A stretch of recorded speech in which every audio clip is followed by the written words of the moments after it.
আসসালামু আলাইকুম রহমতুল্লাহি ওয়া বারাকাতুহু। যে কোনো কাজের মধ্যে সফলতা অর্জন করার আমল আপনাদেরকে বলে দেব। আমরা অনেকেই অনেক ধরনের কাজ করে থাকি। কেউ ব্যবসা করি, কেউ বাণিজ্য করি, অথবা কেউ চাকরি করি।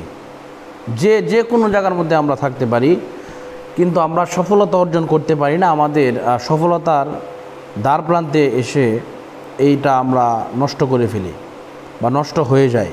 যদি এমন হয়ে থাকে তাহলে ইনশাল্লাহ আমরা এই আমলটা করব, দেখবেন আপনার সমস্ত কিছু সাকসেসফুল হয়ে যাবে ইনশাআল্লাহ। তো আমলটি হচ্ছে এর নিয়মটা বলে দেব, আগে আমলটা বলে দেই। হাসবুনাল্লাহু ওয়া নি'মাল ওয়াকিল, নি'মাল মাওলা ওয়া নি'মান নাসির।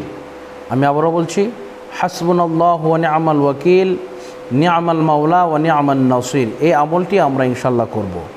এই আমলটি করলে আমরা সমস্ত ধরনের আপনি যে কাজটা করবেন, যত বাধা আছে মানুষের পক্ষ থেকে হোক বা আপনার অন্য কোনো অদৃশ্য কোনো কিছু পক্ষ থেকে হোক, যদি কোনো বাধা আসে তাহলে অবশ্যই আপনার সেই বাধা ফুরিয়ে যাবে।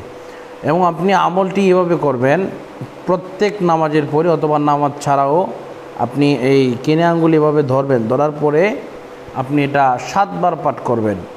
হাসবুনাল্লাহু ওয়া নি'মাল ওয়াকিল, নি'মাল মাওলা ওয়া নি'মান নাসির। হাসবুনাল্লাহু ওয়া নি'মাল ওয়াকিল, নি'মাল মাওলা ওয়া নি'মান নাসির। এটাইভাবে ইনশাল্লাহ 7 বার পাঠ করবেন।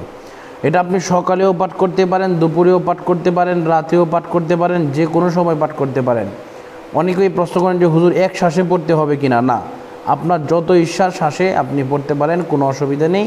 আপনি পড়লেই হবে, আল্লাহ পাক কবুল করে নেবেন। তো আজকের মতো এই পর্যন্তই বিদায় নিচ্ছি। আসসালামু আলাইকুম রহমতুল্লাহি ওয়া বারাকাতুহু।